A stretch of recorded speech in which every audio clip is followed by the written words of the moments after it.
Forza Horizon 5 est sorti depuis maintenant 2 ans, et le moins que l'on puisse dire, c'est qu'en 2 ans, on est passé d'un jeu qui avait une hype monstrueuse à un jeu qui, malheureusement, est de moins en moins fréquenté et qui a même un petit peu saoulé une partie de la communauté Forza. Bienvenue dans cette nouvelle vidéo dans laquelle on va parler un petit peu de Forza Horizon 5 et de son avenir qui est, à mon avis, plus menacé que jamais. J'y reviendrai dans quelques instants, juste après avoir fini l'introduction de cette vidéo, mais pour moi, la situation est très différente de celle de Forza Horizon 4, pour différentes raisons, mais pour une raison majeure, c'est la concurrence. Dans cette vidéo, on va donc parler de ce qui va potentiellement achever ce Forza Horizon 5, mais de ce qui peut aussi le sauver. N'oubliez pas que cette vidéo ne représente que mon avis, et que même si dans ce et vous abonner pour mes prochaines vidéos. Petit rappel des faits quand même, pour ceux qui vivent dans une grotte et qui sont passés complètement à côté du succès commercial qu'a été Forza Horizon 5, je rappelle quand même que sur Horizon 5, on est en train d'arriver aux 35 millions de joueurs. C'est quand même assez colossal, surtout comparé à Forza Horizon 4, qui était lui-même déjà considéré comme un succès commercial, et qui, 2 ans après sa sortie environ, était seulement à 15 millions de joueurs, c'est-à-dire que Horizon 5 techniquement a fait 2 fois mieux.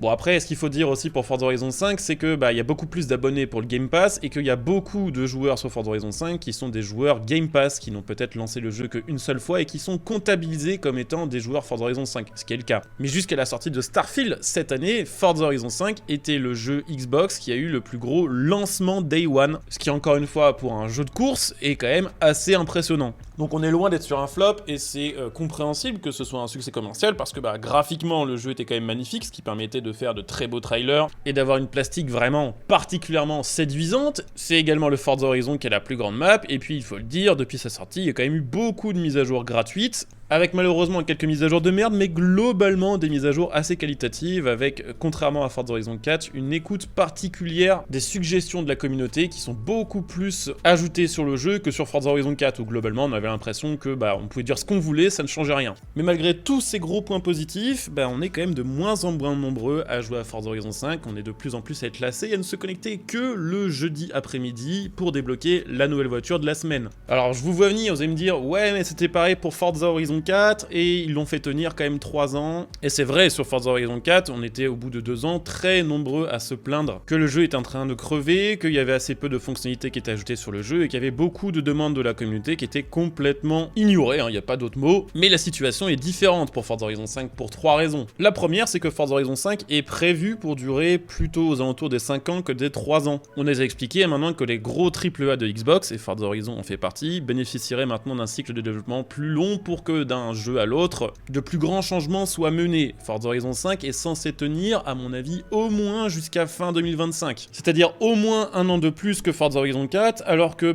Forza Horizon 5 a commencé à subir ces critiques et cette baisse de popularité proportionnelle beaucoup plus tôt que Forza Horizon 4. Deuxième chose qui fait que cette situation est clairement différente, c'est que sur Forza Horizon 4, ils ont eu la possibilité d'ajouter en mise à jour 2 gros modes de jeu. Il y a eu notamment le Superset qui permettait de customiser ses épreuves et de créer des tracés, ainsi que le Eliminator, qui était le Battle Royale du jeu de Forza Horizon 4, ajouté plusieurs mois après sa sortie, de manière complètement gratuite. Et ça en dehors évidemment des 2 extensions majeures, qui étaient l'extension Lego et l'extension Fortune Island. Le problème, c'est que Forza Horizon 5 est déjà sorti avec le mode Eliminator Day One et avec le Superset amélioré qui est devenu l'Event Lab, qui oui permet beaucoup plus de choses, notamment depuis qu'on a l'Event Lab Island, mais qui pour moi, tout comme l'Eliminator, aurait dû être gardé de côté pour être sorti quelques mois après la sortie du jeu, de manière gratuite, pour relancer la hype sur Forza Horizon 5. Et surtout pour moi, le troisième point, la grosse différence entre Forza Horizon 4 et Forza Horizon 5, c'est que Forza Horizon 5 va subir beaucoup plus la concurrence que Forza Horizon 4. Pour une simple et bonne raison, c'est que Forza Horizon 4 avait juste pas de concurrence. Alors certains diront qu'il y avait The Crew 2. Personnellement, j'ai beaucoup joué à cette époque à The Crew 2, mais clairement, le jeu a longtemps été considéré par beaucoup de joueurs comme étant un petit peu du sous-Forza, à cause de ses graphismes et à cause de sa physique qui était un petit peu random. Vous allez me dire, il y a eu aussi Need for Speed. Oui, c'est vrai, en 2019, le Need for Speed Heat est sorti, sauf que Need for Speed Heat, il est parti aussi vite qu'il est arrivé. En 3 mois, c'était fini, il n'y avait plus de mise à jour. Et clairement, Need for Speed n'étant plus que l'ombre de lui-même, c'était compliqué de faire concurrence à Forza Horizon 4. Forza Horizon 5, c'est tout à fait différent. Et la concurrence, clairement, commence à bien se faire sentir et à montrer les crocs. On a déjà Motorfest qui est sorti en septembre 2023, qui est littéralement un concurrent direct de Forza Horizon 5, avec un jeu techniquement bien supérieur à The Crew 2, que ce soit au niveau des graphismes ou de la physique, avec des partenariats assez intéressants comme Unigan, qui pourtant de base est un partenaire historique de Forza, mais également Donut Media, lui aussi partenaire de base de Forza Horizon, et même de nouveaux partenariats avec Supercar Blondie ou le retour de Forsberg Racing. On a également une map qui est 2 fois plus grande que celle de Forza Horizon 5, et un jeu globalement plus axé sur le multijoueur, sur le compétitif que Forza Horizon 5, donc déjà ça lui fait une belle concurrence. Mais c'est pas tout,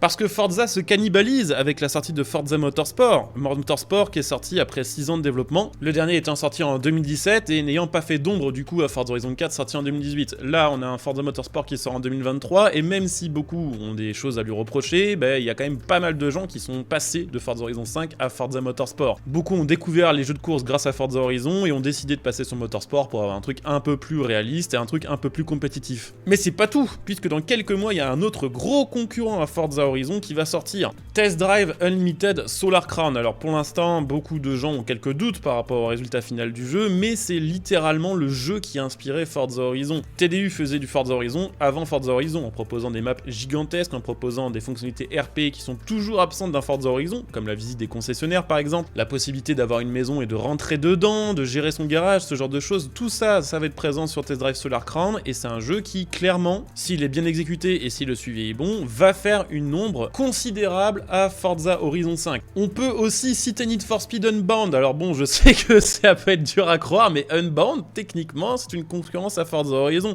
Et j'ai envie de dire peut-être plus que Hit, parce que sur Need for Speed Unbound, on est quand même déjà à la 5e mise à jour de contenu. On est presque à 1 année d'existence de vie du jeu, ce qui est bien plus que Need for Speed Hit qui s'était arrêté au bout d'un mois. Et pour finir, il y a tous ces jeux indépendants qui ont été annoncés ces dernières années. Au moment où justement Horizon 4 commençait un petit peu à décevoir les joueurs, il y a pas mal de petits studios qui ont commencé à faire leur propre jeu pour essayer de récupérer tous ces joueurs-là. Et tous ces jeux-là, petit à petit, se sont crédibilisés et arrivent tout simplement plus proches de leur bêta et de leur sortie. On a par exemple Japanese Drift Master, que j'ai testé il y a pas longtemps en bêta sur Steam, et qui est ultra prometteur. C'est un open world qui se passe au Japon, avec beaucoup de customisation de voitures, avec plein de choses à faire. Il y a les différents KX Street et KX Drift qui, bon, sont à un stade peu avancé de développement, mais qui vont forcément sortir un jour. Et puis on a évidemment Night Runners, on a Apex Points, sur lequel j'ai déjà fait pas mal de vidéos, et qui lui aussi se professionnalise de fou. Et puis évidemment Togi Attack. Tous ces jeux-là risquent d'arriver en bêta ou en version finale dans l'année qui arrive ou dans l'année d'après. Et clairement ces jeux étant des outsiders et proposant des choses qui sont un petit peu différentes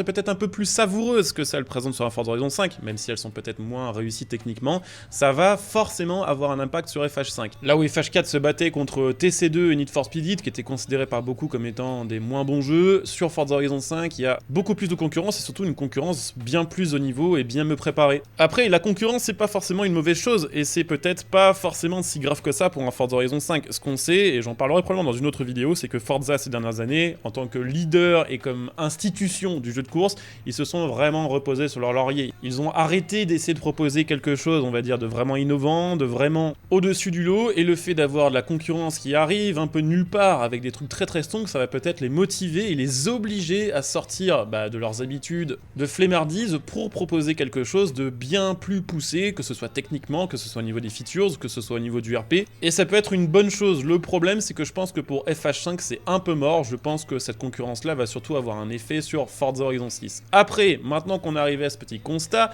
il y a quand même des choses, clairement, qui peuvent être améliorées sur Forza Horizon 5 et qui peuvent redonner un petit peu la niaque aux joueurs, voilà, l'envie de revenir et de s'affronter sur Forza Horizon 5. Et je pense que c'est clairement pas à coup de packs payants de voitures et de redécoration de villes ou de pignata à exploser que ça va marcher. Pour moi, la seule chose qui peut éventuellement relancer Forza Horizon 5 sur le long terme, c'est tout con, mais c'est tout simplement de refaire un pass extension et de rajouter 2 nouvelles maps payantes sur Forza Horizon 5. C'est la seule chose cette année qui a fait revenir vraiment les joueurs sur le jeu, c'est l'extension Rally Adventure, qui pourtant était une extension assez clivante, puisque le rallye ça parle pas forcément à tout le monde, et la car list était pas forcément une car list séduisante pour les joueurs européens. Même si c'était payant, et croyez-moi que si un jour il représente des extensions sur Forza Horizon 5, ce sera payant, ça pourrait avoir un gros succès, et je pense que ça aurait bien plus d'aura et de retentissement qu'une simple mise à jour avec 4 nouvelles voitures et éventuellement un petit pack style Barrett Jackson. Quoi qu'il en soit, les mois qui arrivent vont être probablement un peu plus compliqués que ceux qu'on a connus sur Forza Horizon 5. Il suffit de voir un petit peu le mois de septembre-octobre. On est nombreux à avoir vraiment baissé encore notre fréquentation de Forza Horizon 5 grâce ou à cause de Motorfest et de Forza Motorsport. De mon côté, il y a carrément des semaines où je ne me suis même pas connecté le jeudi pour obtenir les voitures de la semaine. Bon, après, faut le dire, la mise à jour 26 qui arrive en même temps était quand même pas dingue. Mais bon, je sais pas ce que vous en pensez, mais pour moi, ça sent vraiment un peu moins bon que pour Forza Horizon 4, même si j'espère clairement qu'ils arriveront à se sortir les doigts du fiac et à proposer quelque chose qui nous donnera vraiment envie de rejouer. En tout cas, j'espère que cette vidéo vous aura intéressé et qu'elle vous aura peut-être permis de comprendre pourquoi ces derniers temps vous voyez moins de joueurs sur les serveurs, pourquoi il y a moins de hype, et ça même depuis la sortie du jeu. C'est vrai qu'à part la grosse explosion de joueurs dans la première semaine ou dans le premier mois, il y a pas mal de gens qui commençaient déjà à retourner sur d'autres jeux. En tout cas, si ça vous a intéressé ou si ça vous a aidé peut-être à comprendre certaines choses, n'hésitez pas à le montrer en venant me follow sur Twitch. Je fais assez régulièrement des lives en ce moment sur Forza, voilà, tous les jeudis. Vous pouvez venir me follow, vous pouvez claquer votre Prime pour soutenir la chaîne Twitch, et puis vous pouvez bien sûr, si ça vous intéresse, utiliser mon lien Instant Gaming pour acheter vos jeux à prix réduit tout en soutenant ma chaîne par la même occasion. Donc n'hésitez pas à jeter un petit coup d'œil. De mon côté, je coupe cette vidéo ici, je vous dis à très bientôt, bon jeu à tous, ciao.